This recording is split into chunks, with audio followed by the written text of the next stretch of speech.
City of love, এই গল্পের শহরটা আমাদেরও হতে পারত। গার্লফ্রেন্ড না, বউ আছে, তো সমস্যা? যাকে নিয়ে সমালোচনা করছিল হঠাৎ তার কণ্ঠ শুনে তড়িৎ বেগে পিছনে ফিরে তাকালো আহি। লোকটা শক্ত মুখে তাকিয়ে আছে, এমন ভাব যেন মাত্র কারোর সাথে ঝগড়া করে গৌহারা হেরে এসেছে। যদিও তার হাবভাব সবসময় এমনই থাকে, বিশেষ করে আহির ক্ষেত্রে। একটু আগের ঘটনা, 2 মাস পরই আহিদের এইচএসসি এক্সাম, তাই আজ কলেজ থেকে বিদায় অনুষ্ঠানে আয়োজন করা হয়েছে। অনুষ্ঠান আরো ঘন্টাখানেক আগে শেষ হলেও কোনো শিক্ষার্থী ঘরে ফেরেনি। নিজেদের বন্ধু মহল নিয়ে আলাদা আলাদা আড্ডা দিচ্ছে। আহিরাও 8-10 জন বন্ধু বান্ধব মিলে আড্ডা দিচ্ছিল। তার মধ্য থেকে তারিনা নামের মেয়েটি, যে আহির বেস্ট ফ্রেন্ড, বলে উঠল, এই আহি, তোর ডক্টর কাজিন আছে না? উনি বিয়ে করছেন না কেন? মনে হয় গার্লফ্রেন্ড আছে, বাড়িতে বলতেও পারছে না আর বিয়ে করাও হচ্ছে না। কথাটা বলে ঢোক গেলার আগেই পুরুষালী গম্ভীর কণ্ঠের আওয়াজ ভেসে আসলো। সূর্য প্রায় ডুবি ডুবি, আকাশ জুড়ে এখনো লালচে আভা বিদ্যমান। চৌধুরী বাড়ির 3 সদস্য ছাদে ক্রিকেট খেলছে। পরপর 4টা ইট একটার ওপর একটা দিয়ে স্টাম্প বানিয়েছে, যার পিছনে দাঁড়িয়ে 2 হাত ক্যাচ ধরার মতো করে পিঠ গুজো করে রেখেছে পার্থিব চৌধুরী প্রান্ত। প্রান্ত না রেখে দুরন্ত রাখলেই ক্যারেক্টারের সাথে নামটা জুৎসই হতো। এই তো ব্যাট হাতে দাঁড়িয়ে বারবার ছাদের মেঝেতে ক্ষুদ্র ক্ষুদ্র বাড়ি মারছে 5ম শ্রেণীতে পড়ুয়া এক বালিকা তাহি, তাবাস্সুম চৌধুরী তাহি। চৌধুরী বাড়ির সবচেয়ে কনিষ্ঠা সদস্য। তারই সামনে দাঁড়িয়ে বল করার প্রস্তুতি নিচ্ছে সাফওয়ান চৌধুরী শান্ত, যার নাম শান্ত হলেও কাজ কর্ম কথা বার্তা সবই অশান্ত। মেয়েটা যতটা প্রস্তুতি নিয়ে ব্যাট হাতে দাঁড়িয়েছিল, ঠিক ততটা অপ্রস্তুতি নিয়ে প্রথম বলেই কুপকার। পরপর সাজিয়ে রাখা ইটের মাঝের 2টি ইট বেঁকিয়ে স্টাম্প ভেঙে যায় অবস্থা। সাথে সাথে বাকি 2 জন একসাথে চিৎকার করে বলে উঠল, আউট, আউট। ভাইয়া, ভাইয়া, আরেকটা বল করো প্লিজ। মায়াভরা কণ্ঠে আর্জি করলো তাহি। চৌধুরী বাড়ির 3 গিন্নি ড্রয়িং রুমের একপাশে মাদুর ফেলে শাক ছিঁড়ছেন আর নানান সাংসারিক আলাপ করছেন। বড় গিন্নি পারভিন আরা বেগম, মেজ গিন্নি মারুফা বেগম আর ছোট গিন্নি লতা বেগম ছেলে মেয়েদের হই হুল্লোড় শুনে থেকে থেকে গলা উঁচু করে ডাক ছাড়ছেন। কে শোনে কার কথা? কিছুগুলো তো তাদের কাজেই ব্যস্ত। বাড়ির বড় কর্তা আকবর চৌধুরী, যার 2 সন্তান তাশরিক চৌধুরী তুর্য আর তাহি। মেজ কর্তা আসলাম চৌধুরী, যার একমাত্র কন্যা আফহানা চৌধুরী আহি। আর ছোট কর্তা আসিফ চৌধুরী, যার 2 পুত্র শান্ত ও প্রান্ত, যাদের বয়সের পার্থক্য মাত্র 2 বছর হলেও দেখে বোঝা মুশকিল। হঠাৎ কেউ দেখলে ভাববে তারা যমজ। কলেজ গেটের একপাশে পার্কিং করে রাখা ব্ল্যাক কার, যদিও এই গাড়িতে ওঠার সৌভাগ্য এখনো চৌধুরী বাড়ির কারোই হয়নি। হাঁটার গতি কিছুটা দৌড়ের মতো করে এগিয়ে যাচ্ছে আহি। তার পিছন পিছন এক হাত পকেটে গুজে আর এক হাত মোবাইল ধরে কথা বলতে বলতে সাহেবী কায়দায় হেঁটে আসছে দ্য গ্রেট তাশরিক তুর্য। কোথায় ওটা চিন্তা ভাবনা করছিস তুই? মাত্র গাড়ির দরজা খোলার জন্য হাত বাড়িয়েছিল আহি, তখনই কথাটা বলল তুর্য। কেন বাড়িতে যাব না? তোর কি মনে হয় এই বেশে তোকে আমি গাড়িতে উঠতে দেব? নিজের দিকে একবার তাকা। আহি একবার নিজের পা থেকে মাথা অব্দি দেখে ঠোঁট গোল করে ছোট করে একটা শ্বাস ছেড়ে মনে মনে বলল, যে লোক সদ্য গোসল সেরে আসলেও গাড়িতে উঠতে দেয় না, সেই লোক কি আর আবি সহ গাড়িতে তুলবে? এমন ভাব করে যেন পৃথিবীতে একটাই গাড়ি আছে, আর যেটা ওনার। ছোট লোক কোথাকার। আহির নানান ভাবনার মাঝে তুর্য একটা রিক্সা ডেকে তাকে উঠতে বলে নিজে গাড়িতে বসে স্টার্ট দিল। যতটা সম্ভব রিক্সার সাথে তাল মিলিয়ে যাওয়ার চেষ্টা করছে। আহি রিক্সার ভিতর থেকে ঘন ঘন মাথা বারবার করে দেখছে তার বন্ধু বান্ধব কেউ আবার দেখে নিল না তো। কত বড় অপমান! ভাই গাড়ি নিয়ে এসেছে অথচ বোনকে রিক্সায় করে বাড়ি পাঠাচ্ছে। সেটা যদি ওরা দেখে নেয় তাহলে? এতদিন বলে এসেছে আমার চাচারা আমাকে আমার আব্বুর থেকে বেশি আদর করে, চাচিরা মায়ের থেকেও বেশি ভালোবাসে। আর তুর্য ভাই, সে তো পুরো আপন বোনের নজরে দেখে, তাহির থেকেও তাকে বেশি ভালোবাসে। কিন্তু তুর্য যে তাকে দেখলেই বকতে থাকে, বারবার মারার ভয় দেখায়, প্রতিটা কথার শেষে বেয়াদব ট্যাগ লাগিয়ে দেয়, সে কথা যদি ওরা জানতে পারে তাহলে কিভাবে মুখ দেখাবে আহি? আর ওরা ভাববে সে এতদিন চাপা মেরে এসেছে। সে তো মিথ্যা বলেনি। তুর্য ছাড়া সবাই ওকে মাথায় করে রাখে। সব সময় শান্ত আর প্রান্তের সাথে ঝগড়া মারামারি লেগে যায়, কিন্তু ওরাও আহিকে ভালোবাসে। তুর্য ব্যতীত সবাই তাকে ভালোবাসে।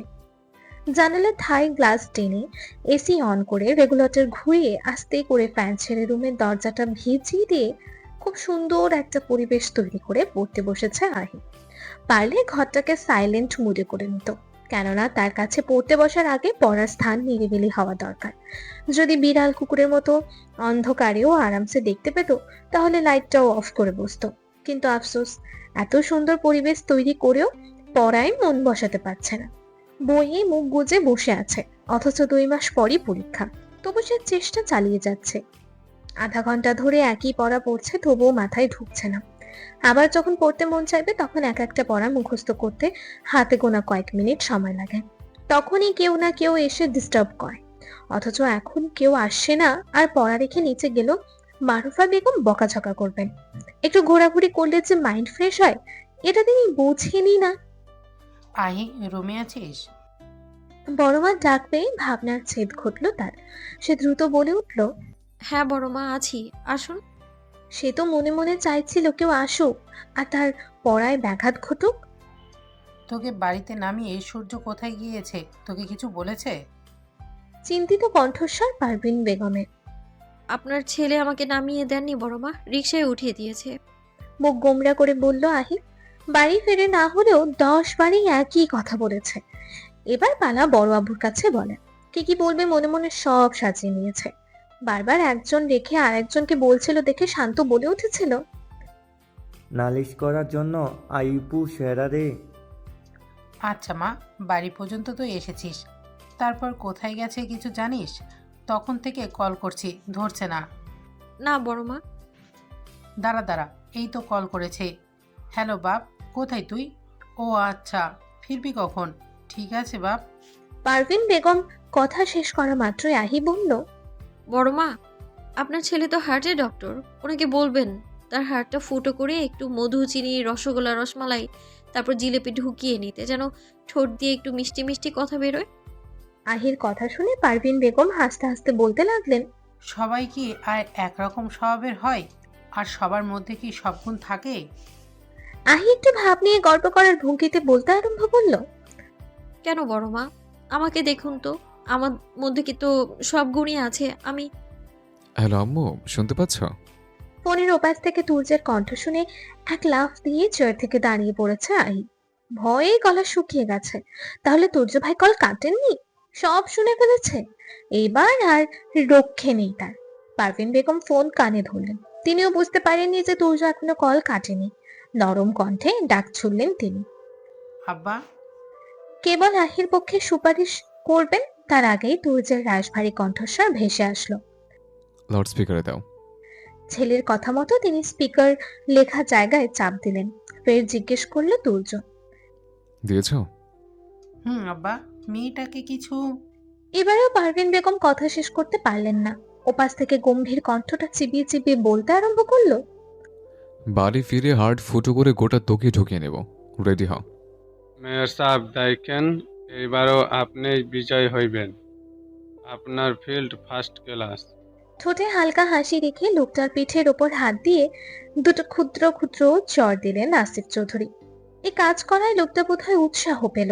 সে আবারও বলে উঠল, আর ইলেকশন সামনেই কইরা ঘন ঘন মানুষের বাড়িতে যাইয়া তাহা পয়সা বিলাইলেই লোকজন এমনিতেই ভোট দিব। লোকটার মুখে এমন কথা শুনে চেতে উঠল আসিফ চৌধুরী। পাশে সোফায় বসা মালিক। আসিফ চৌধুরী হাত উঁচু করে ইশারা দিলেন, যার অর্থ থেমে যাও। মালিক আর কিছু বলল না। রাজনীতি রাজনীতি মানে কি? দেশের সেবা করা, দেশের মানুষের সেবা করা, তাদের সুযোগ সুবিধা থেকে খেয়াল রাখা, দেশের উন্নয়ন করা। কিন্তু আমাদের দেশের রাজনীতি খুবই কুৎসিত। এখানে রাজনীতি মানে দেশের উন্নয়ন না, নিজের উন্নয়ন। দেশের খেটে খাওয়া মানুষদের সাহায্য করা না, বরং তাদের ঘাড়ে পাড়া দিয়ে উপরে ওঠা, যাকে রাজনীতি না বলে স্বার্থনীতি বললেই চলে। জাতীয় সুযোগ সুবিধা, টেন্ডার, চাকরি এমনকি শিক্ষাক্ষেত্র দলীয়করণ চলে। ক্ষমতায় টিকে থাকার জন্য মারামারি, গুম খুন, মিথ্যা মামলা চলতেই থাকে। সরকার পক্ষ তাদের ব্যর্থতা ঢাকতে সংবাদ মাধ্যমেও নিজেদের নিয়ন্ত্রণ রেখেছে, যা আসলে রাজনীতি নয়, ক্ষমতার লড়াই, স্বার্থ সিদ্ধি আর নোংরা কৌশলের মিশ্রণ। কিন্তু আসিফ চৌধুরীর কাছে রাজনীতি মানে একটি সমাজ বা রাষ্ট্রকে সুষ্ঠুভাবে সংগঠন করা, পরিচালনা করা ও উন্নয়ন করা। ব্যক্তিগত জীবনের বাইরে একটি গোষ্ঠীর জন্য যৌথভাবে সিদ্ধান্ত নেওয়া। শুধু ক্ষমতার দখল নয়, বরং ন্যায্যতা, ন্যায় বিচার, স্বাধীনতা, সমতা আর মানুষের কল্যাণ নিশ্চিত করা। তবে রহমত দলে নতুন হওয়ায় তার এই নীতি সম্পর্কে অবগত নয়। মালিক, ও নতুন, তাই তো আমার নীতি সম্পর্কে অবগত নয়। ওকে সবটা বুঝিয়ে দিস। আমি উঠি। বলে বেরিয়ে গেলেন আসিফ চৌধুরী। রহমত কিছুটা লজ্জিত হলো। সে তো ভেবেছিল অন্যান্য নেতাদের মতো আসিফ চৌধুরীও নির্বাচনের সময় সাধারণ মানুষদের খোঁজ খবর নেন, নানান প্রতিশ্রুতি দেন আর ক্ষমতা হাতে পাওয়ার পর সব ভুলে যান বা মনে করতে চান না। রুম অন্ধকার করে খাটের হেডবোর্ডে মাথা ঠেকিয়ে আধা শোয়া হয়ে চোখ বন্ধ করে রেখেছে দুর্য। প্রচন্ড মাথা ব্যথায় মাঝে মাঝে চোখ খিচুনি মেরে বন্ধ করছে। এই অবস্থায় এক কাপ কফি খুবই প্রয়োজন। পারভিন বেগমকে কিছুক্ষণ আগে একবার ডেকেছে সে, কিন্তু তিনি কোনো সাড়া দেননি, হয়তো শুনতে পাননি। আর একবার ডাকতেও বিরক্ত লাগছে। একটু উচ্চ কণ্ঠে কথা বললেই মাথায় বেশি চাপ পড়ছে আর যন্ত্রণাটাও বাড়ছে। তাই উপায় না পেয়ে নিজেই উঠল। কফি না হলে এই মাথা ব্যথা সারবে না জানে সে, তাই আর দেরি করলো না। কিচেনে এসে একটা হাঁড়িতে গরম পানি দিয়ে চুলা অন করে চিনি আর কফির পাত্র আনার জন্য কিছুটা পেছনে গিয়ে বামে হাত বাড়ালো সে। অমনি খটখট করে শব্দ করে উঠল। কিচেনে এসে ধরে এমন সাউন্ড আসছে, শব্দটা ফ্রিজের পাশ থেকে আসছে দেখে দুর্য সেই দিকে পা বাড়ালো। ভেবেছিল তেলাপোকা হবে হয়তো, কিন্তু না, বাড়ির বড় তেলাপোকা। কি করছিস এখানে? ফ্রিজের পাশে থাকা ফাঁকা জায়গায় আহিকে ঘাপটি মেরে বসে থাকতে দেখে প্রশ্ন ছুড়ল দুর্য। আহি তর্জনী আঙুলে ঠোঁট ঠেকিয়ে চুপ করার জন্য ইশারা দিচ্ছে, কিন্তু না, দুর্য কি ঢাম্বার পাত্র? বের হ। আঙুলের ইশারায় বাইরে দেখাতে দেখাতে বলল সে। আহি ফিসফিস করে বলল, চুপ করুন তুর্য ভাই, প্রান্ত এসে পড়বে, লুকোচুরি খেলছি। বের হতে বলেছি তোকে। আহি মুখ গোমরা করে বেরিয়ে আসলো। তুই না ঘুমিয়েছিলি? আহি দুই পাশে মাথা নাড়লো, পরক্ষণে আবারও ঘন ঘন ওপর নিচ মাথা নাড়লো। সে তো ভুলেই গিয়েছিল তুর্য এসে নাকি বড়মার কাছে তার কথা জিজ্ঞেস করেছিল। বড়মা তাকে বাঁচাতে ঘুমিয়ে আছে মিথ্যা কথাটা বলেছেন। তুর্য ভাই তো খুবই চতুর লোক, সত্যিটা ধরে ফেলবে না তো। আর তুর্য যে প্রথম থেকেই বুঝতে পেরেছে সে ঘুমায়নি, সেটা আহির মাথায় ঢুকলো না। তুর্যের যা বোঝার সে বুঝে গেছে। সে বলল, 2 দিন পরে তোর এক্সাম, আর তুই এখন লুকোচুরি খেলছিস? যা গিয়ে পড়তে বস। বলে কফিটা গরম পানিটুকু কফির মগে ঢেলে নিয়ে চলে গেল তুর্য। খচ্চর লোক। বিড়বিড় করে আওড়ালো আহি। তুর্যের কফি নিয়ে কিচেন থেকে বেরোতে দেরি আছে তো প্রান্তের চিৎকার করতে দেরি নেই। এই অ্যাক্টিভ অ্যাক্টিভ, ও হিপু অ্যাক্টিভ। আহি মুখ বিকৃত করে প্রান্তকে ব্যঙ্গ করতে করতে বলল, হ, অ্যাক্টিভ অ্যাক্টিভ। যাও তাড়াতাড়ি যাও, তুমি চোর। আমি তো ইচ্ছে করে বেরিয়েছি, তুই আবার যা। তুর্য ভাই না আসলে জীবনেও খুঁজে পেতি না। না, পেতাম না। তুমি প্রতিবার কিচেনেই লুকাও, আমার জানা আছে। যাও তুমি। আসছি আমার সব জানতা। এ কি হয়েছে, ঝগড়া কেন করছিস? লুকোনো থেকে বেরিয়ে আস্তে আস্তে বলল শান্ত। আরে ও হিপু চোর হয়েছে, কিন্তু আমাকে আবার যেতে বলেছে। এখন তুর্য ভাইয়ারে দোষ দিছে। রাগে রাগে বলল প্রান্ত। আইপু, তুই চোর হলে সব সময় এমন করিস, একটা না একটা অজুহাত বের করিস। যা চোর খাট। খাটবো না আমি, তুর্য ভাইয়ের জন্য ধরা পড়েছি, ওনাকে দিয়ে চোর খাটা যা। বলেই আহি মনে মনে হাসতে হাসতে চলে গেল। চোর হওয়ার হাত থেকে তো বাঁচতে পেরেছে। দেখেছো শান্ত ভাইয়া, প্রান্ত ভাইয়া, আহি আপুকে আর খেলতে নিবে না। ও প্রতিবার খেলাটাকে নষ্ট করে দেয়। মন খারাপ করে বলল তাহি। আকাশ চিরে সূর্যের লাল আভা বেরিয়েছে, যেটা সারা পৃথিবী জুড়ে দীপ্তি ছড়াচ্ছে। চৌধুরী বাড়ির সবাই খাবার টেবিলে সকালে নাস্তায় ব্যস্ত। বাড়ির 3 গিন্নি এটা ওটা এগিয়ে দিচ্ছেন, শুধু আহি আর তার বাবা অনুপস্থিত। মাসখানেক পরেই বোর্ড পরীক্ষার দরুন রাত জেগে পড়তে গিয়ে সকালে উঠতে দেরি করে ফেলেছে আহি। আর আসলাম চৌধুরী অনেক ভোরেই ব্যবসার কাজে রাজশাহীর উদ্দেশ্যে রওনা হয়েছেন। আহি দৌড়াতে দৌড়াতে এসে দ্রুত ফাঁকা চেয়ার টেনে বসতে বসতে বলল, বড় মা, দ্রুত দিন লেট হয়ে যাচ্ছে। লাট সাহেবের বেটি, দেরি হচ্ছে, ঘুমানোর সময় হুঁশ ছিল না? তুমিও তো ডেকে দিতে পারতে। তাছাড়া আমার বাপ চাচারা তো লাট সাহেবই। মায়ের উদ্দেশ্যে বলল আহি। তর্কে জিততে পারবে না মেজো ভাবি, ছেড়ে দাও। হাসতে হাসতে বললেন নাসির চৌধুরী। বাকিরাও তার কথায় সায় দিল। তোমাদের আশকারায় পেয়ে পেয়ে দিন দিন বেয়াদব হচ্ছে। আহি গ্লাসে পানি ঢালতে ঢালতে কিছু বলতেই নিচ্ছিল, এর মধ্যেই জগ ধরে পানি প্লেটের মধ্যে ঢেলে দিয়েছে। ভাগ্যিস আজ তুর্যের পাশের চেয়ারে বসেনি, তাহলে নির্ঘাত চাটি মেরে বাড়ির বাইরে ফেলে দিত। ভাগ্যে লীলা খেলায় আহিকে প্রায় তুর্যের পাশের চেয়ারে বসতে হয়। এসব ভাবতে ভাবতে মাথায় হঠাৎ মারুফা বেগমের চর খেয়ে পাশ ফিরে তাকালো। ওরে কানার বাচ্চা, চোখে দেখিস না? ওই পানি ঢালা খাবার খেয়ে পরে উঠবি। চিবিয়ে চিবিয়ে বললেন মারুফা। ও মেজো, এতে মারার মতো কি হয়েছে মেজুবো? মেজো ভাইজান থাকলে আজ মজা বসতে মেজো ভাবি। পরপর যা ভাসুর আর দেবরের ধমক খেয়ে চুপ করে গেলেন মারুফা। আহি নিজের প্লেটের ডিম আর সামনের পাত্রে রাখা ডিম দুইটা দুই হাতে নিয়ে যেতে যেতে রাগ দেখিয়ে বলল, খাবো না তোমার ভাত। দুইটা ডিম গিললে কি আর ভাত গেলে লাগে? মারুফা বেগম মনে মনে কথাটা বললেও ভাসুর দেবরের ভয়ে সামনে বলার সাহস পেলেন না। উপরে উপরে বললেন, এই, ওটা তুর্যের ডিম, রেখে যা, হাফ বয়েল খেতে পারবি না। থাক মেজো, ওর জন্য আরেকটা সিদ্ধ করে নিয়ে আয়। তুর্য মায়ের উদ্দেশ্যে বলল। না, লাগবে না। চোখ সরিয়ে মায়ের পাশে দাঁড়িয়ে থাকা ব্যক্তির দিকে তাকিয়ে বলল, আর মেজমা, কথায় কথায় এভাবে গায়ে হাত তুলবেন না, ভালো দেখায় না। বলে নিজেও উঠে পড়ল। বেচারা মারুফা একটা চর মেরেই বেয়াকুব। চরটা খুবই আস্তে হালকা করে মেরেছিল। এদিকে এক একজনের কথার ওজন যেন 5 মণ করে। শহরের কোলাহল ধীরে ধীরে নরম হতে শুরু করেছে। বিকাল 3টার পর রোদে এক ধরনের ক্লান্তি মিশে থাকে। রাস্তার পাশে গাছের পাতায় আলোর ছায়া খেলছে। ব্যস্ত ফুটপাত পেরিয়ে 4 জন বন্ধু মিলে ঢুকে পড়লো ছোট এক কফি শপে। কাঁচের দরজা ঠেলে ভিতরে প্রবেশ করতেই নাকে ভেসে এলো গরম কফির গন্ধ। ভিতরে নরম আলো, কাঠের টেবিল আর দেয়ালে ঝোলানো নানান রকমের কফির জমকালো সব ছবি। অন্যান্য টেবিলে মানুষ একাকী বা জোড়া বসে নিরিবিলি কফির মগে চুমুক দিলেও বন্ধু মহলের টেবিলে ঠিক উল্টো দৃশ্য। তাদের হাসি ঠাট্টার শব্দে চারপাশটা যেন আরো বেশি উজ্জ্বল হয়ে উঠেছে। তাদের সামনে ধোয়া ওঠা কফি আর কিছু ফ্রেঞ্চ ফ্রাইজ। একজন তার দিকে তার দিনের ঝামেলার কথা বলছে, তো আরেকজনের হঠাৎ মজার কাহিনী বলে সবাই হাসি ফাটাচ্ছে। তার মধ্যে থেকে আরাফ নামের ছেলেটি বলে উঠল, নজরুল স্যার সবসময় এমন করেন, 3টায় আসতে বলে এখন আবার 4টে বলছেন। তার কথার প্রেক্ষিতে তারিন বলল, বলেই উচ্চস্বরে হাসতে শুরু করলো ইয়াশ, সাথে বাকিরাও। আরাফ বলল, আরে ইয়াস, তুই থাম।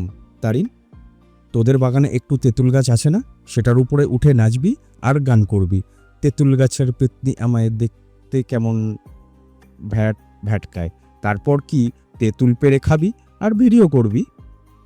আবার আরেক ঝলক হাসির রোল পড়ে গেল। তারিন বিরক্ত হয়ে বলল, তুই যে কাল 2-2বার আমরা ভর্তে খেয়েছিলি, একবারও ভিডিও করেছিস, তাহলে আমায় কেন বলছিস? আহি হাসির তোপে কথাই বলতে পারছে না। অনেক কষ্টে হাসতে হাসতে বলতে লাগলো, আরাফ, তুই ওয়াশরুমে যাওয়ার পর ফ্লাশ না করে সেটার ভিডিও করে ভয়েস লাগাবি। সরি গাইস, তোমাদের আমরা ভর্তার ভিডিও দিতে ভুলে গিয়েছিলাম। এখন এটা দেখো, আমরা ভর্তা খেয়ে কি সুন্দর কালার এসছে। এভাবে হাসি মজা করে তারা আরো কিছুক্ষণ পার করলো। তুর্যের সামনে বসে আছে এক বৃদ্ধা মহিলা। তিনি তার রোগের ডিটেইলস বলছেন। কথাবার্তার ধরন দেখে মনে হচ্ছে গ্রাম থেকে এসেছেন।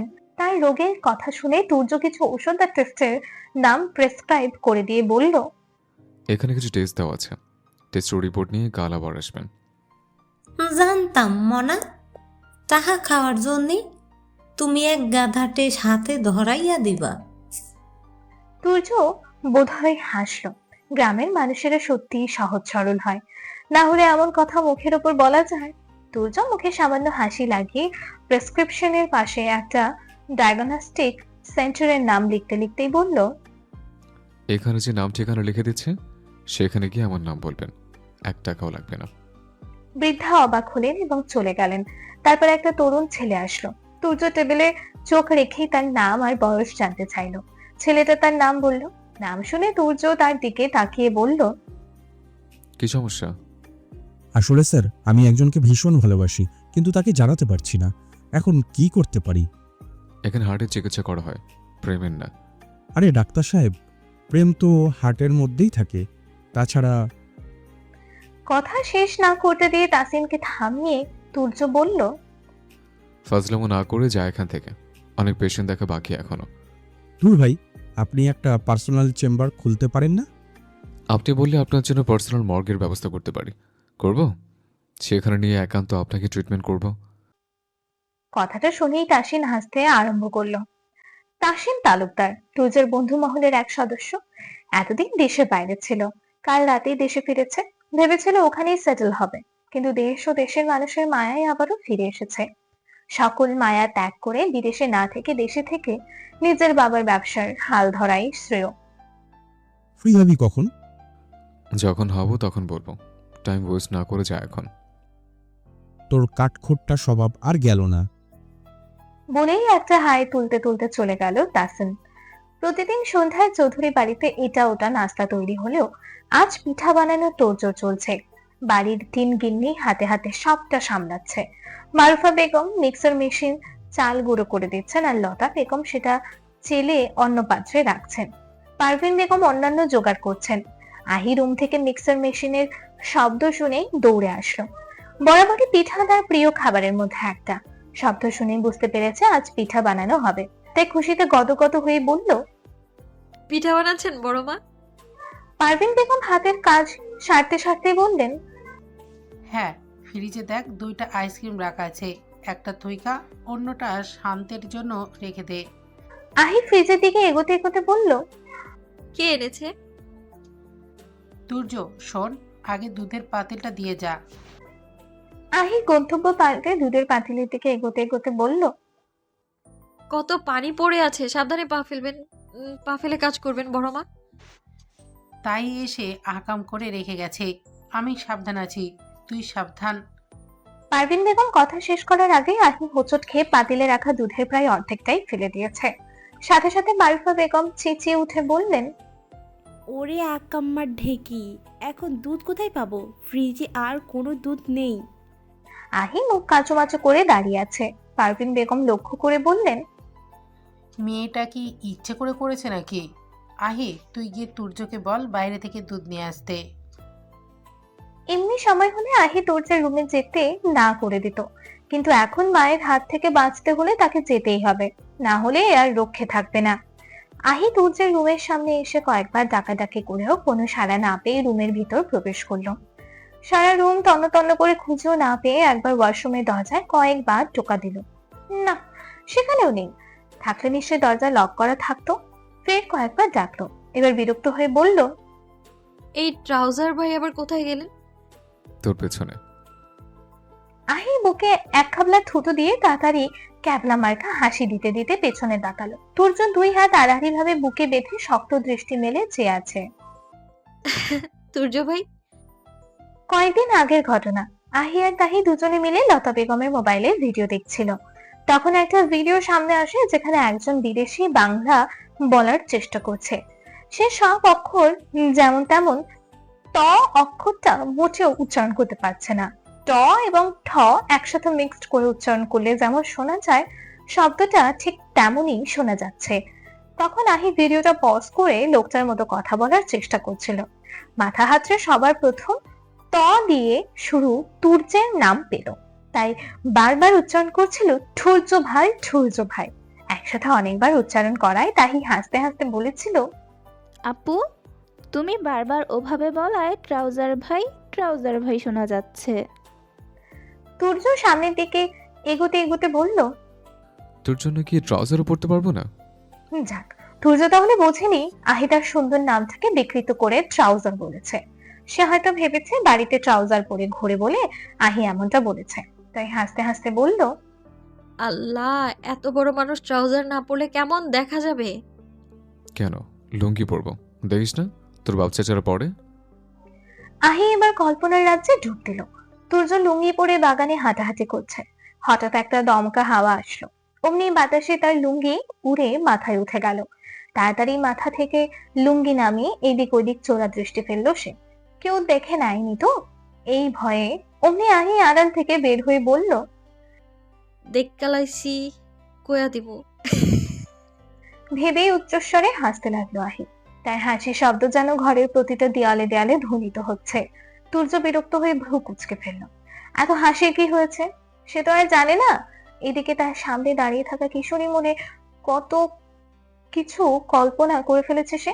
আহি সেভাবেই হাসতে হাসতে বলল, তুর্য ভাই, আপনি লুঙ্গি পরলে যদি বাতাসে উড়ে যায় তাহলে কেমন হবে? আর তোর দাঁতগুলো যদি কোনো কারণ ছাড়া উড়ে যায় তাহলে কেমন হবে? তুর্য চিবিয়ে চিবিয়ে কথাটা বলতেই আহির মুখের হাসি গায়েব হয়ে গেল। দ্রুত ঠোঁট দ্বারা নিজের দাঁতগুলোকে আড়াল করলো। তুর্য আবারও বলল, তুই আমার রুমে কোন সাহসে ঢুকেছিস? বের হবে আদব।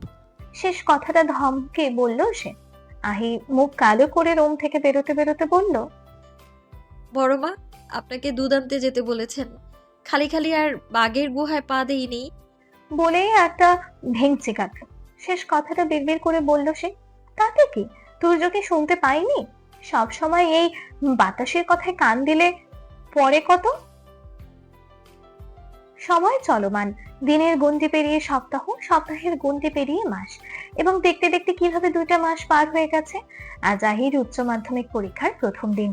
মনের ভিতর নানান ভয় আর দুশ্চিন্তা নিয়ে পরীক্ষা কেন্দ্রে এসে নিজস্ব আসনে বসে আছে সে।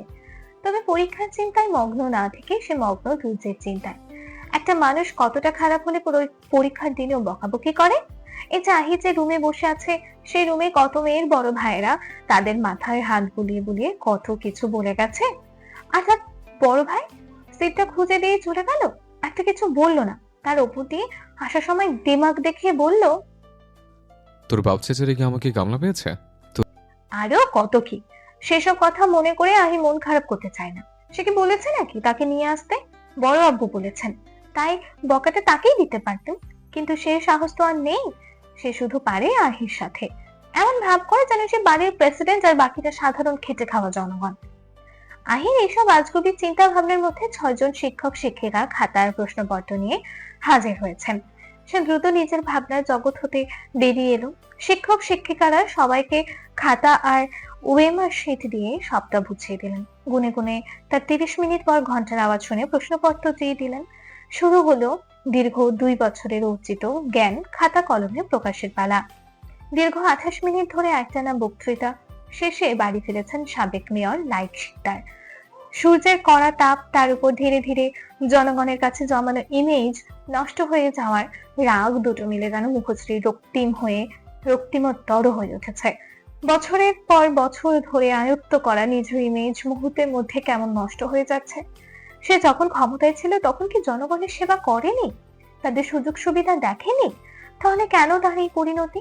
কি জাদু করেছে ওই আসিফ চৌধুরী? যে জাদু করেছে করুক, এর শেষ না দেখে এইবার ছাড়বে না লাইক শিকদার, কিছুতেই না। আসিফ চৌধুরী এক এক করে তার থেকে সব কেড়ে নিয়েছে, সব। জনগণের ভালোবাসা, সম্মান, ক্ষমতা, সর্বোপরি তার। ভাইজান, তুমি বললে ওই জানোয়ারের মুন্ডু কেটে সামনে হাজির করব। ছোট ভাই লাতিন শিকদারের কথাই নিজের ভাবনার ইতি টানলেন তিনি আর বললেন, সময় হোক, এক একটা করে প্রত্যেকটার হিসাব কড়াই গন্ডায় আদায় করব। চুল পরিমাণ ছাড় পাবে না ও।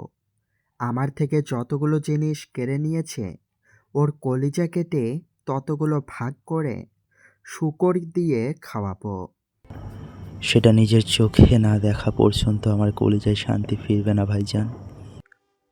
চৌধুরী বাড়ির ড্রয়িং রুম জুড়ে যেন হাসির ফোয়ারা উঠেছে। বাড়ির 4 পুরুষ বাদে সবাই সেখানে উপস্থিত। পারভিন বেগমের মুখের কথা শুনে কেউ আর হাসি আটকাতে পারল না। আহি হাসি নিজের কোলের উপর রাখা সোফার বালিশটাকে 2 হাতে চাপড়াচ্ছে। তুর্য গায়ের শার্টের হাতে ফোল্ড করতে করতে নিচে নামছে। দেখে মনে হচ্ছে খুবই ব্যস্ততার সহিত কোথাও বের হচ্ছে। এইভাবে একসাথে উচ্চস্বরে হাসির ধ্বনিতে সে ড্রয়িং রুমের ডান পাশটায় চোখ বোলালো, সাথে সাথে নিজের গন্তব্য পাল্টে ডান দিকে পা চালালো। অনেকটা শক্ত এবং গম্ভীর গলায় বলল, তোর এক্সাম চলেছে না? এখানে কি? যা পড়তে বস। সবাই হাসি থামিয়ে দিলেও হাসিটা পুরোপুরি থামাতে পারলো না। মুখে হাসি রেখেই বলল, যে লোক সারা জীবন বলে এসেছে লেখাপড়া করে কি করব, আমি কি চিঠি লিখবো নাকি? আমি তো ফোনে কথা বলবো, সে আবার আসছে পড়ার কথা বলতে। হ্যাঁ, কথাটা শেষ করে পুনরায় উচ্চস্বরে হাসা আরম্ভ করলো সে। তুর্য চোয়াল শক্ত করে একবার মায়ের পানে তাকালো। অনেক ছোটবেলায় কথাটা বলেছিল, তাই বলে কি সেটা জনে জনে বলে বেড়াতে হবে? কেউ পারভিন বেগমের কাছে তুর্যের ছোটবেলার কথা জিজ্ঞেস করলে উনি আগেই এই কথাটা বলেন, যার কারণে তুর্য অনেক আগেই মাকে বলে রেখেছিল কথাটা যেন বাড়ির ছোটদের কানে না যায়। তার মাকে আর কিছু বলার নেই, তাই সে একবার হাতের ঘড়িতে লক্ষ্য করে পুনরায় আহির দিকে তাকিয়ে বলল, তোকে ফিরে এসে দেখছি, ওয়েট কর। বলেই যেভাবে এসেছিল সেভাবে ব্যস্ত ভঙ্গিতে চলে গেল। মাত্রই বড়মার মুখ থেকে যে কথা শুনে এত হাসছিল, এখন সেই কথার জন্যই থ্রেট খেতে হলো। এজন্যই দাদু বলতেন, এত হাসিস না, বেশি হাসলে কাঁদতে হয়। আম্মু, রাতের খাবারটা আমার রুমে দিয়ে এসো। বুকের গভীর থেকে বড় একটা শ্বাস ছেড়ে কথাটা বলে চলে গেল আহি। দুদিনের মধ্যে আর তুর্যের সামনে পড়া যাবে না। বাড়ি ফিরে সামনে পেলে আজই ওর চ্যাপ্টার ক্লোজ করে দিবে। বন্ধু জীবনে পরিবারের পরেই যাদের স্থান, তবে এমন কিছু বন্ধুত্ব আছে যেগুলো পরিবারের মতোই, চাইলে পরিবারের চেয়েও বেশি বলা যায়, কিন্তু সেটা বললে মিথ্যা বলা হবে। তবে তারা পরিবারের থেকে কোনো অংশে কম নয়। সকল সমস্যার সমাধান একমাত্র বন্ধুরাই দিতে পারে। সমাধান দিতে না পারে তাহলে নিজেদের সর্বোচ্চ দিয়ে মানসিক সাপোর্ট দেওয়ার চেষ্টা করে। এমন অনেক কথা থাকে যেগুলো পরিবারকে জানানো যায় না, কিন্তু বন্ধু বান্ধবকে সেগুলো অনায়াসে বলা করা যায়। আজ তেমনই কিছু বন্ধুদের মিলন মেলা। তুর্যেরও এমন কিছু বন্ধু আছে যারা তার কাছে ফ্যামিলির মতো। তবে তার বন্ধুদের মধ্যে তাসিন একেবারের জন্য দেশে ফিরলেও সাবির, অনিক, আবিদ, সিফাত আর আরাফাত বিদেশে সেটেল। তারা সবাই যোগাযোগ করে এই সপ্তাহে দেশে ফিরেছে। তাদের দুইজন মেয়ে বন্ধু আছে, পিঙ্কি আর আলিয়া, তবে তারা আজ অনুপস্থিত। সময় ব্যস্ততা বা দূরত্ব কিছুই বন্ধুত্বের উষ্ণতা কেড়ে নিতে পারে না। এটাই তার জলজান্ত উদাহরণ। তারা সবাই আজ আবিদদের বাসায় এসেছে, বাড়ির ছাদে আড্ডা দিচ্ছে। তাদের হাসি ঠাট্টায় রাতের আকাশটা যেন বেশি ঝলমল করছে। চাঁদ বোধহয় আজকে বেশি দীপ্তি ছড়াচ্ছে। সূর্য পার্কিং লটে গাড়িটা রেখে বড় বড় পা ফেলে দ্রুত ছাদে উঠল। এসে প্রথম প্রশ্ন করলো, নাবিল কোথায়? ওই শালাটা এখনো আসেনি। সূর্যের সাথে কোলাকুলি করতে করতে বলল অনেক। আমাকে লাস্ট 5 মিনিটসে না হলেও 4টা কল দিয়েছে। আরে ভাড়া চলে আইছি। দুই হাতের ভর নিয়ে হাঁপাতে হাঁপাতে বলল নাবিল। দেখেই বোঝা যাচ্ছে দৌড়াতে দৌড়াতে সিঁড়ি বেয়ে উঠেছে। ধুর বাড়া, আমি জীবনেও টাইম লেগেছি, তুই বিশ্বাস করতে গেছস কে? সিফাত তাদের দুজনের হাতে দুটা কফি দিতে দিতে বলল। তারা সবাই মাদুর বিছিয়ে এক জায়গায় গোল হয়ে বসেছে। আবিদের মা বিভিন্ন প্রকার নাস্তা দিয়ে গেছেন, সেগুলো খাচ্ছে আর গল্প করছে। প্রায় আধা ঘন্টা ধরে একজন এক এক রকম কথা বলে মজলিস জমিয়ে রেখেছে, কিন্তু তুর্য সেরকম কোনো কথাই বলছে না। যদিও সে কম কথা বলে সেটা সবাই জানে, যে দুই একটা কথা বলে সেটা সবাই খুব মনোযোগ দিয়ে শোনে। সাবিত বলল, তোরা বলছিস তো? আমি শুনছি, প্রয়োজন মনে করলে বলবো। খুবই ভোলে ভালে ভাবে বলল আরাফাত। ওর মুখ থেকে কথা বের করতে হলে টিকিট কাটতে হয়, জানিস না? কেটেছিস কেউ? তাহলে কথা বলবে কেন? সামনে রাখা পাপড় তুলে মুখে দিতে দিতে বলল তাসিন। কাজের কথা বললে অবশ্যই বলবো। আরে তোর্য, তুই চুপ করে থাক, বেশি বললে আয়ু কমে যায়। কথাটা বলেই হেসে উঠল অনেক। হ বাড়া, তোগো বাড়া তোরা বন্ধ কইরা রাখ, কথা কোন লাগতো না। তোর 12 মার্কে কথা অফ কর মেহরাব। কথা শেষে 12 লাগানো কি খুব প্রয়োজন? রিডিকিউলাস। একটু আগে কিন্তু তুই আইসোস, কাজের কথা কইলে কথা কইবি, তার মানে আমার বাড়াটা খুবই দর। তুর্যের কঠোর দৃষ্টির পানে চোখ পড়ে বাক্যটা শেষ না করে নাবিল আবারও বলল, থাক বাড়া, কইলাম না বাড়া, তাতে কি মরে যাবে নাকি বাড়া? তার কথা শুনে সবাই একযোগে চিৎকার করে হেসে উঠল। তুর্যের ঠোঁটে মুচকি হাসির দেখা মিলল। এভাবে আরো কিছুক্ষণ হাসি ঠাট্টা করে সবাই বাড়ি ফিরল। ড্রয়িং রুমে আসিফ চৌধুরীর কণ্ঠ শুনে নিচে নামার জন্য ছটফট করছে আহি, কিন্তু সাহস করে বেরোতে পারছে না। সে সন্ধ্যা থেকে পড়ার ফাঁকে ফাঁকে বারান্দা থেকে নিচে উঁকি দিচ্ছিল, কিন্তু তখন আসিফ চৌধুরী আসেননি। এখন ভাইয়ের প্রেসিডেন্ট এসেছে আর এখনই তাকে আসতে হয়েছে। তার উপর নিচে যেতে হলে তুর্যের রুম পার করে পরে যেতে হবে। যদি একবার ধরা খায় তাহলে জীবন যৌবন সব খতম। আহি আরো কিছুক্ষণ অপেক্ষা করলো। খেতেও ডাকছে না যে সেই বাহানায় নিচে নামবে, আর না পেরে নিজের রুম থেকে চুপি চুপি মাথা বের করে একবার বারান্দার এই মাথা তো ওই মাথা ভালো করে দেখে নিল। না, তুর্য ভাই নেই। এবার তুর্যের রুমের দরজার দিকে একবার তাকালো। দরজা ভিজিয়ে রাখা দেখে একটা প্রশান্তির নিঃশ্বাস বের করলো। আস্তে আস্তে পা টিপে টিপে তুর্যের রুম পার করে এক দৌড়ে ড্রয়িং রুমে চলে গেল আহি।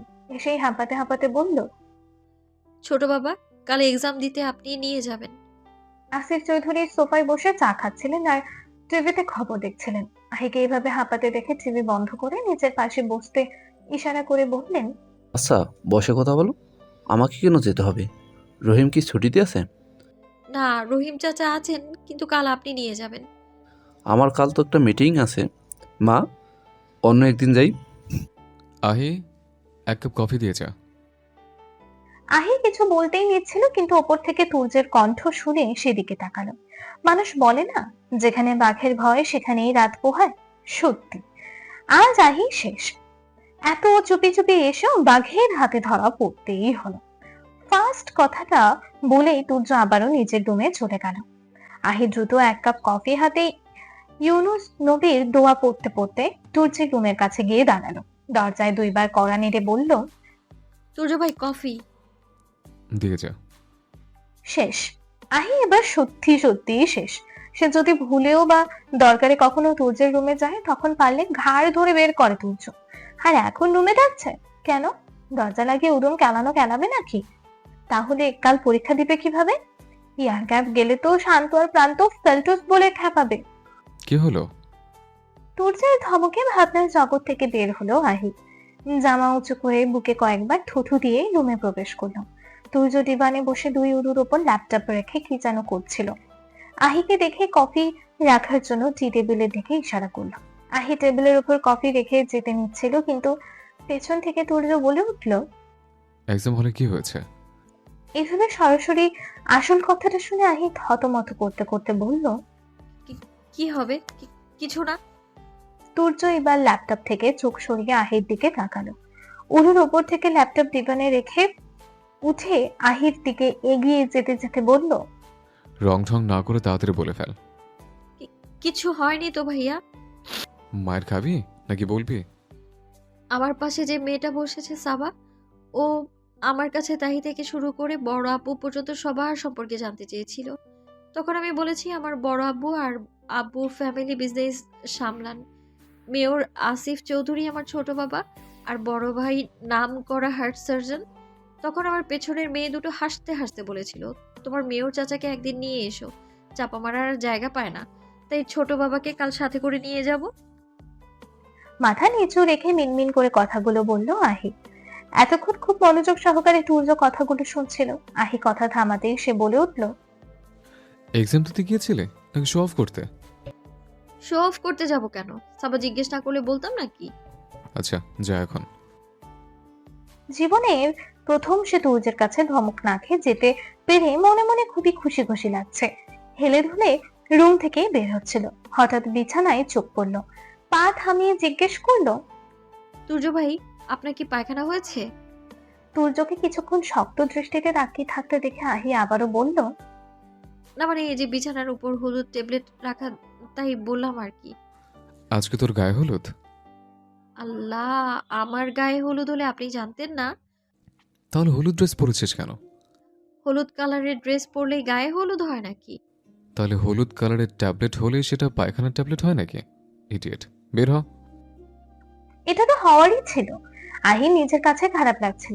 সে তুর্যের রুমে আসবে অথচ বকা খাবে না, এটা কিভাবে সম্ভব? সেটা আহি নিজেরই হজম হচ্ছিল না। অসম্ভব ব্যাপার স্যাপার নয় কি?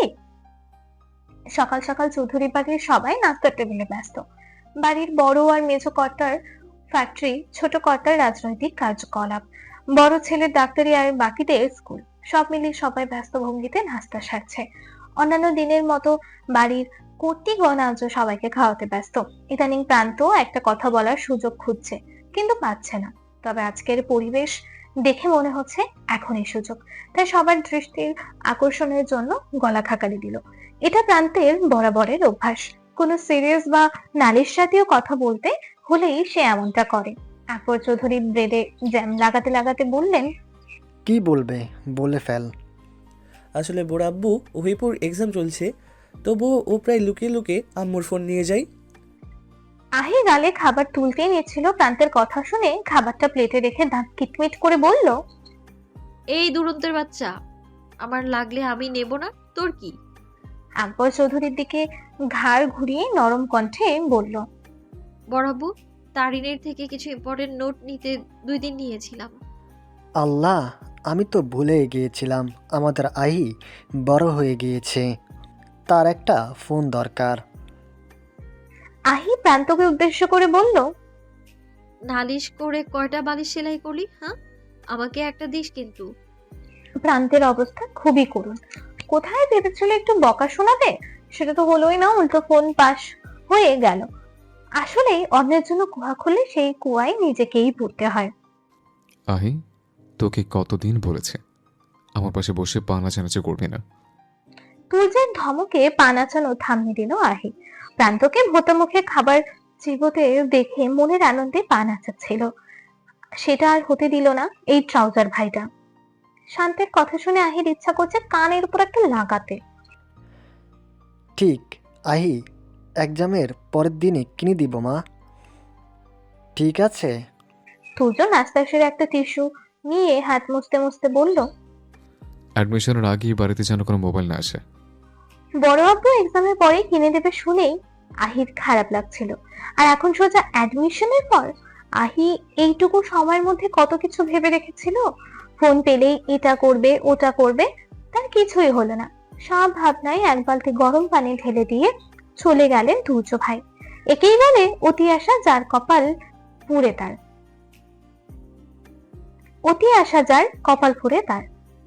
ভর দুপুরের কড়া রোদ যেন টিনের চালে সেঁক দিচ্ছে। ছোট একটা কাঠের মঞ্চে দাঁড়িয়ে আছেন আসিফ চৌধুরী। মুখে দৃঢ়তা, কপালে ঘাম জমে চকচক করছে, কিন্তু কণ্ঠে একটুও ক্লান্তি নেই। এই কড়া তাপের ভিতরও সামনে দাঁড়িয়ে থাকা মানুষগুলো মনোযোগের সহিত কথাগুলো শুনছে। কেউ রুমাল দিয়ে ঘাম মুছছে, তো কেউ চোখ ভ্রু কুঁচকে তাকিয়ে আছে নেতার দিকে। মাঠের পাশে গাছগুলো যেন নিচু হয়ে একটু ছায়া দিতে যাচ্ছে, কিন্তু তারা ব্যর্থ। মাঝে মাঝে গাড়ির হর্ন, বিক্রেতাদের হাঁক ডাক শোনা যাচ্ছে। মঞ্চে দাঁড়িয়ে আসিফ চৌধুরী উচ্চস্বরে বলছেন নতুন স্বপ্ন আর পরিবর্তনের কথা, যেটা ভরা রোদে আলো ছড়িয়ে দিচ্ছে জনগণের মনে। শ্রোতাদের চোখে মুখেও একটা প্রত্যাশার ঝিলিক বিদ্যমান। আসিফ চৌধুরীর কথা যেন এই কাঠ ফাটা রোদের মধ্যে এক পশলা বৃষ্টি। এমন সময় হঠাৎ একটা বুলেট আসিফ চৌধুরীর থেকে 2 ইঞ্চি দূরত্ব বজায় রেখে একটা লোকের বুকে গিয়ে বিঁধল। মুহূর্তেই হইচই শুরু হয়ে গেল। যে যার প্রাণ নিয়ে পালানোর চেষ্টা। এতক্ষণ যারা মনোযোগের সাথে কথা শুনছিল তারাই এখন চিৎকার চেঁচামেচি করে দৌড়াদৌড়ি আরম্ভ করছে। বুলেট বিধ্বস্ত হওয়ার লোকটিকে আসিফ চৌধুরীর নির্দেশে শহরের সেরা চিকিৎসা কেন্দ্রে নিয়ে যাওয়া হচ্ছে। 2 ভাইয়ের সামনে মাথা নিচু করে দাঁড়িয়ে আছেন আসিফ চৌধুরী। মেজো ভাই বকাবকি করে কিছুটা শান্ত হলেও বড় ভাই আকবর চৌধুরী এখনো সমানে বকে যাচ্ছেন। রাগে হিতাহিত জ্ঞান হারিয়ে ফেলেছেন তিনি। মুখে যা আসছে তাই বলে ফেলছেন। তবে আসিফ চৌধুরী 2 ভাইয়ের মুখের উপর কোনো কথা বলছেন না, চুপচাপ দাঁড়িয়ে আছেন। অনেক বছর আগেই বাবাকে হারিয়েছেন আকবর চৌধুরী, আর 2 বছর 2 আগেই মাকে। বাবাকে কথা দিয়েছিলেন তার সন্তানদের নিজের সন্তানের মতন আগলে রাখবেন, কোনো কালো ছায়াকে স্পর্শ করতে দিবে না। এতদিন তো তাই করে এসেছেন। শত চেষ্টা করেও আসিফ চৌধুরীকে রাজনীতির দিক থেকে ফেরাতে পারেননি তিনি। বারবার ব্যর্থ হয়ে শেষ পর্যায়ে মেনে নিয়েছেন। যদিও আসিফ চৌধুরী রাজনীতিতে প্রবেশ করার অন্য কারণ রয়েছে, সে কথা আর ভাবতে চান না তিনি। আর যদি গুলিটা নিশানা মতো গিয়ে বিঁধত, কি হতো? ছোট বউ আর তার 2 ছেলেকে কি জবাব দিতেন তিনি? এতক্ষণে চৌধুরী ভিল্লায় কান্নার হাজারি ছড়িয়ে পড়তো। এই শোক কিভাবে সামলাতেন তিনি সহ পুরো পরিবার? পুনরায় গর্জে উঠলেন তিনি আর বললেন, রাজনীতি করে কি পেয়েছিস? পেয়েছিস আমাদের? কথা শেষ করতে দিলেন না আসলাম চৌধুরী। ভাইকে শান্ত করতেই বললেন, দয়া করে শান্ত হন ভাইজান, যা হওয়ার হয়ে গেছে, ওর তো কিছু হয়নি। এভাবে উত্তেজিত হলে আপনি অসুস্থ হয়ে পড়বেন। ওকে চলে যেতে বলো আমার সামনে থেকে। গলা ফাটিয়ে চিৎকার করতে গিয়ে কাঁচতে আরম্ভ করলেন আকবর চৌধুরী। আসলাম চৌধুরী টেবিল থেকে কাঁচের গ্লাসটা নিয়ে বড় ভাইয়ের মুখের সামনে ধরলেন আর ছোট ভাইকে চলে যাবার জন্য ইশারা করলেন। আসিফ চৌধুরী ভাইয়ের ইশারা মতো জায়গা ত্যাগ করলেন। সূর্য অপারেশন থিয়েটার থেকে বের হয়েছে কিছুক্ষণ আগে। পর্যাপ্ত পরিমাণ বিশ্রাম নিয়ে অ্যাসিস্ট্যান্ট শাফিনকে ডাকলো। সে এক কাপ কফি দিয়ে তুর্যের নিকট মোবাইল ফোন দিয়েই বলল। তুর্য কফির মগটা টেবিলের ওপর রেখে মোবাইল আনলক করলো। আনলক করতে চোখের উপর কয়েকটা নোটিফিকেশন ভেসে উঠলো, যার একটাতে চোখ আটকে গেল তার, যেখানে বড় বড় অক্ষরের হেডলাইন, মেয়র আসিফ চৌধুরীকে দিনের আলোর খোলা পরিবেশে খুনের চেষ্টা। লেখাটা পড়েই তুর্য দ্রুত কল লিস্ট চেক করলো। সেখানে আসিফ চৌধুরীর অসংখ্য কল থেকে কল ব্যাক করলো। প্রথম দুইবার রিং হয়ে কেটে গেল। তার চিন্তা ক্রমশ বেড়ে চলছে। আবার কল দিতেই সেটা রিসিভ হলো। ব্যস্ত কণ্ঠে বলল, ছোট বাবা, আপনি ঠিক আছেন? হ্যাঁ বাবা, আমি ঠিক আছি। তোকে কতবার কল দিলাম, রিং হয়ে হয়ে কেটে গেল। আমি ওটিতে ছিলাম, আপনার কিছু হয়নি তো? ছেলের ব্যস্ত কণ্ঠ শুনে এত চিন্তার মাঝেও মুচকি হাসলেন আসিফ চৌধুরী। যে ছেলে সবসময় গম্ভীর হয়ে থাকে, প্রয়োজনীয় কথা ছাড়া কারোর সাথে বাড়তি একটা কথাও বলে না, সেই ছেলের এমন উতলা ভাব দেখে দুই চোখ ভিজে উঠল তার। একেই বলে রক্তের টান। আই থিঙ্ক ওরা আপনাকে নয়, ওই লোকটাকে টার্গেট করেছিল। আপনাকে জাস্ট ভয় দেখাতে চেয়েছিল। একটা বিষয় নিয়ে খুবই দুশ্চিন্তায় আছে আহি। সাবা যখন তার কাছে তুর্যের ব্যাপারে আগ্রহ নিয়ে জিজ্ঞেস করেছিল, সে তখনই বুঝেছে সাবা তার হ্যান্ডসাম ভাইকে দেখে ক্রাশ খেয়েছে। তাই তো সে নিজে থেকেই সাবার মোবাইল নাম্বার এনে দুর্যোগকে দেবে বলেছিল, কিন্তু অনেক চেষ্টা করেও সাহস করে দিতে পারেনি। তাই না পেরে সাবাকে তুর্যের পার্সোনাল নাম্বার দিয়ে এসেছিল। সাবা কাল রাতেও কথা বলেছে, আর আজকেও পরীক্ষার পর তাকে এইভাবে কথা কেন শোনালো? সে তো তুর্যের সম্পর্কে মিথ্যা কিছুই বলেনি, তাহলে সাবা কেন বললো? এভাবে মিথ্যা না বললেও পারতে, সত্যিটা বললে আমি তোমাকে কিছু বলতাম। আহি তো মিথ্যা বলার মধ্যে একটা কথাই বলেছে, যে তার ভাই খুবই ঠান্ডা মাথার লোক, কখনো কারো প্রতি মেজাজ দেখায় না, অনেক মিশুক আর হাসি খুশি থাকে সব সময়, ঠোঁটের আগা থেকে কখনো হাসি সরেই না। তাহলে তুর্য ভাই কি সাবাকে নিজের আসল রূপ সম্পর্কে বলে দিল? সে যে রকচটা, বদ মেজাজি, মুখ পোড়া, অটিস্টিক, সেটা বলে দিল? ইস, একটা মানুষ কতটা ভালো হলে নিজের খারাপ দিকগুলো অন্যকে বলে দেয়। আহি শুধু শুধুই তাকে খারাপ লোক ভাবে। সে আর বড় আপু, বড় মার কাছে তুর্য ভাই নালিশ করবে না, কখনোই না। কতদিন যাবত তার একটা বিয়ে খেতে মন চাইছে। তুর্যের বিয়ে হলে একটা সেই খাওয়া দাওয়া হবে, কত আনন্দ হবে, মজা হবে। সকল পুরুষ মানুষ নাকি বউয়ের কথায় ওঠে আর বসে, তাহলে তুর্য ভাইও তার বউয়ের কথায় উঠবে আর বসবে, ভেবেই তার হাসি পাচ্ছে। কিন্তু 2 দিনের মধ্যে যেভাবেই হোক তুর্যের সাথে একবার সাবার বিষয়ে আলাপ করতে হবে। যেই ভাবা সেই কাজ। 4 দিন পরই তার উচ্চতর গণিত 2য় পত্র পরীক্ষা। তারপর পরীক্ষা শেষ। আহা, শান্তি আর শান্তি।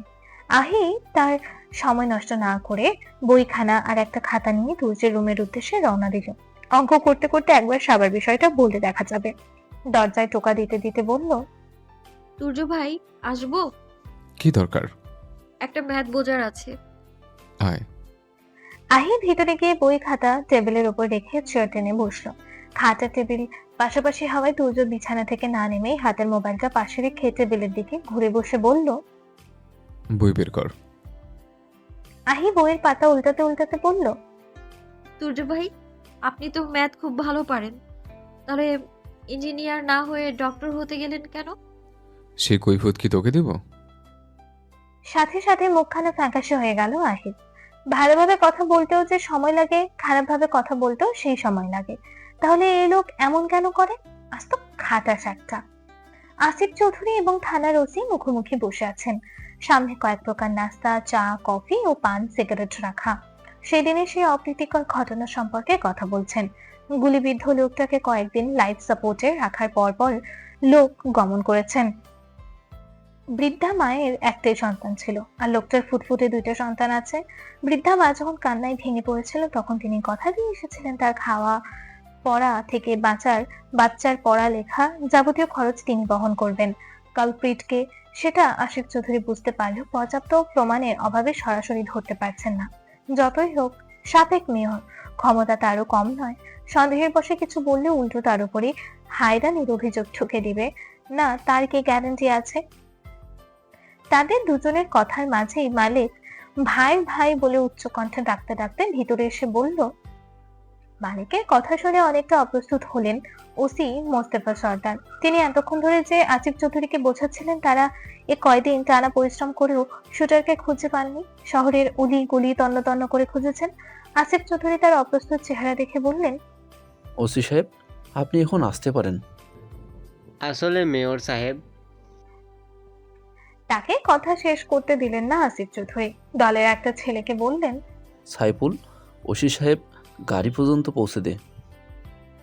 তার হুকুম মোতাবেক সাইফুল নামের ছেলেটি ওসি মোস্তফাকে নিয়ে বাইরের দিকে চলে গেলেন।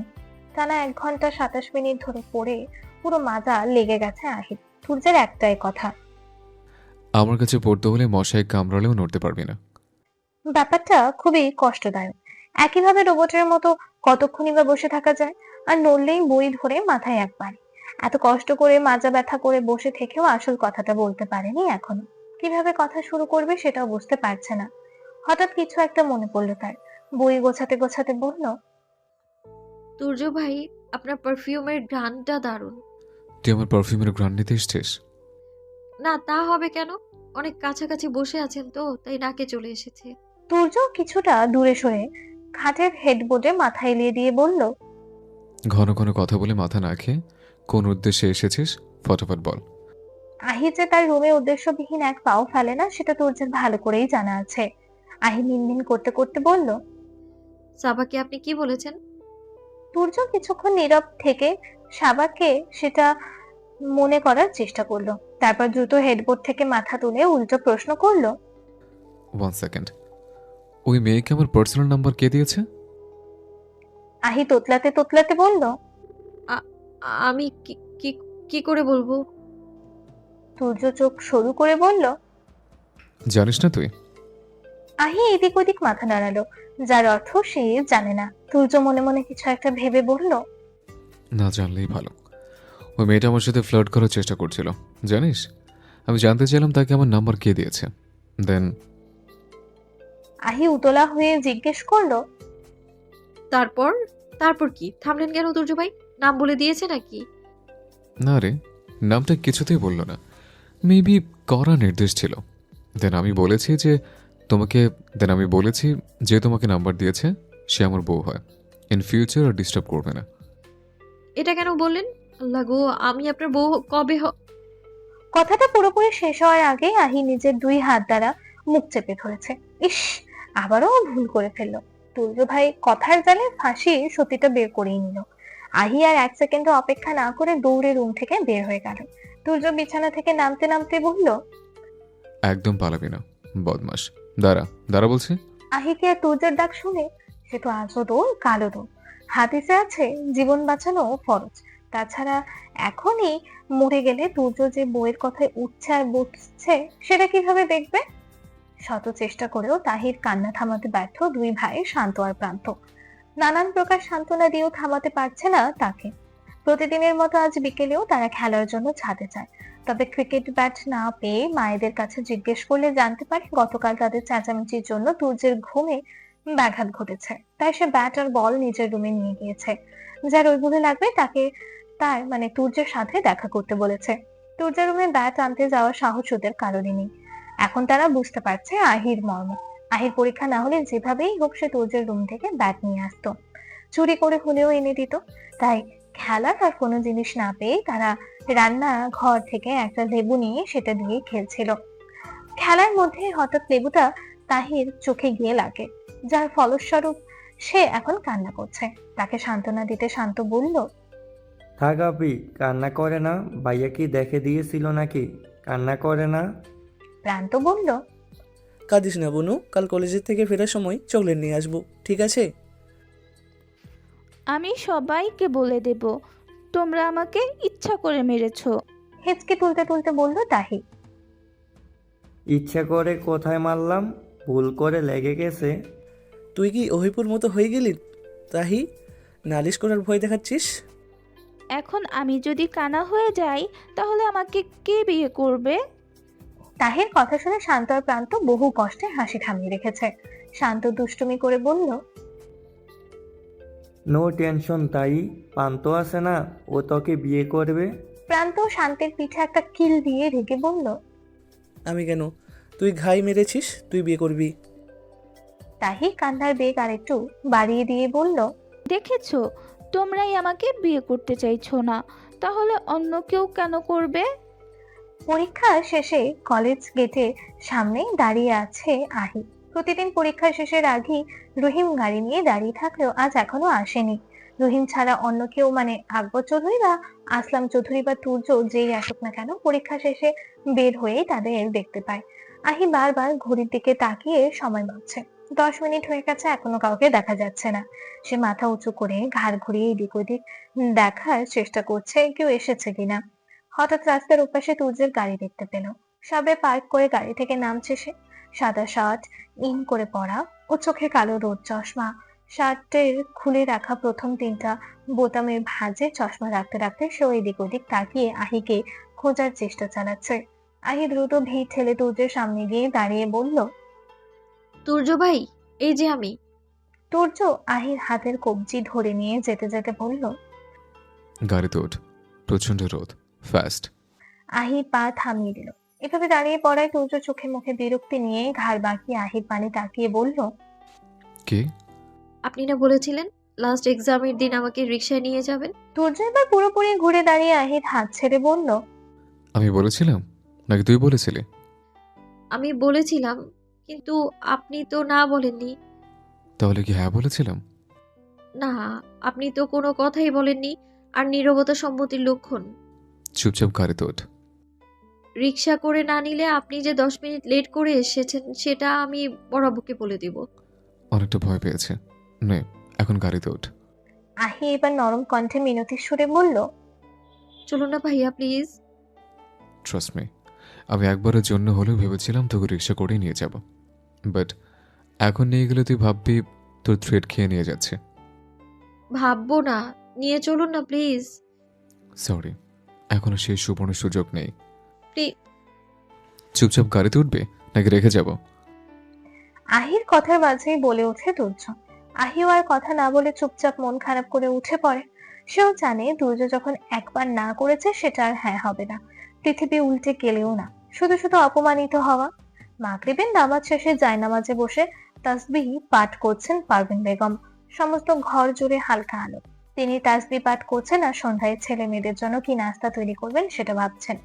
এর মধ্যে আকবর চৌধুরী রুমে আসলেন। ঘর অন্ধকার দেখে লাইট জ্বালিয়ে মাথার টুপিটা ঘরের পশ্চিম পাশে থাকা ওয়ার্ড্রপের উপর রাখলেন। এসির পাওয়ারটা আরেকটু কমিয়ে বিছানায় গা ছাড়লেন। পারভিন বেগম জায়নামাজ ভাঁজ করে ওয়ার্ড্রপের ভেতর রেখে স্বামীর কাছে গিয়ে বসলেন। আকবর চৌধুরী চোখ বন্ধ করে বললেন, তুর্যের মা, তুর্যকে একটু ডেকে দাও তো। তুর্য তো বাড়িতে নেই। আকবর চৌধুরী চোখ খুলে একবার সামনে ঝুলে থাকা দেওয়াল ঘড়িটার দিকে তাকিয়ে বললেন, রাত 9:15 বাজে, সে এখন কোথায়? ওর বন্ধুরা ওকে না পেয়ে আমাকে ফোন দিয়েছিল। তুর্য নাকি ওদের ফোন ধরছে না। এদিকে ওর জন্য তারা বিকেল থেকে অপেক্ষা করছে। নালিশ জানালো, তাই আমি জোর করেই পাঠালাম।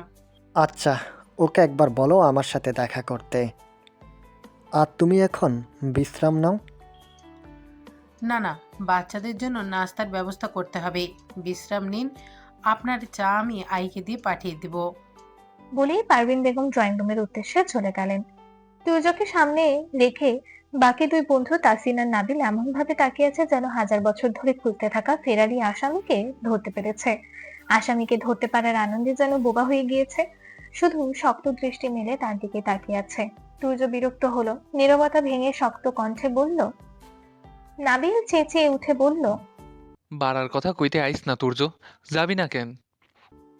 নাবিলের কথার সাথে তাসিন কথা যোগ করে বলল, বল, যাবি না কেন?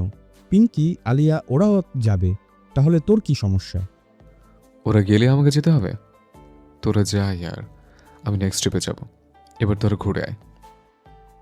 নাবিল তীর মেজাজে আবারও বলে উঠল, এই বাড়া বাড়া বাড়া অফ কর। 2 মাস আগে কইলি 1.5 মাস পরে যাইবি, এখন 2 মাস হইয়া গেল। 2 মাস ধরে তোর বাড়া ফেলানো হয় নাই, এখন আবার না করতেছিস? তোর বাড়া অফ কর, না হলে আন্টি শুনলে তোর বাড়ায় লাথি মেরে বাড়ি থেকে বের করবে। তাসিম কথাটা বলে নাবিলের মাজায় এক লাথি দিল। তুর্য চোখ মুখ কুচকে বলল, প্লিজ স্টপ ইট, আইল গো। তুর্যের মুখে কথাটা শোনা মাত্র নাবিল আর তাসিন একসাথে তার উপর ঝাঁপিয়ে পড়ে বারবার থ্যাংক ইউ বন্ধু করতে লাগলো। এতে তুর্যের বিরক্ত লাগলো, কিচ্ছুটি বললো না। আসলে এদের মতো বন্ধু পাওয়া ভাগ্যের ব্যাপার। এটা তাকে এতটা প্রায়োরিটি দেয় কেন তুর্য সেটা ভেবে পায় না। সে যে দেয় না এমন না, তুর্যের কাছেও তারা ফ্যামিলি থেকে কোনো অংশে কম নয়। নেহাত সে নিজের ভিতরে থাকা অনুভূতি প্রকাশ করতে পারে না তাই। তবে এটা তার বন্ধু মহলও জানে। সে উপরে উপরে রুড ব্যবহার করলেও ভেতরে ভেতরে বন্ধুদের কতটা ভালোবাসে। সারা রুম তন্ন তন্ন করে খুঁজেও তুর্য তার সদ্য কিনে আনা সাদা পাঞ্জাবিটা পাচ্ছে না। আলমারিতে আরো অনেক রঙের পাঞ্জাবি, পাশাপাশি সাদা রঙের পাঞ্জাবিও আছে, কিন্তু গতকালকের পাঞ্জাবিটা পাচ্ছে না। হাতে আর আধ ঘন্টা সময় আছে, তারপরে জুম্মার নামাজ শুরু হয়ে যাবে। বাবা কাকারা মসজিদে আরো আগে চলে গেলেও শান্ত আর প্রান্ত তুর্যের জন্যই অপেক্ষা করছে। সারা রুম খুঁজে যখন পাঞ্জাবি পায়নি, তখনই তার বোঝা হয়ে গেছে পাঞ্জাবি কে নিতে পারে। ওই বেয়াদব ছাড়া তার জিনিসে হাত দেওয়ার কলিজার কারণে। তাই আর সময় নষ্ট না করে রুম থেকেই উচ্চস্বরে ডেকে উঠলো, আহি আহি। এই যে শুনছো মাই প্রিয় শ্রোতা বন্ধুরা, তোমরা শুনছো সিটি অফ লাভ প্রেরিত প্রেমে সিক্ত গল্প। আর আমাদের সাথে পথ চলতে do like, comments and share. আর সাবস্ক্রাইব করতে কিন্তু একদম ভুলবে না। টাটা।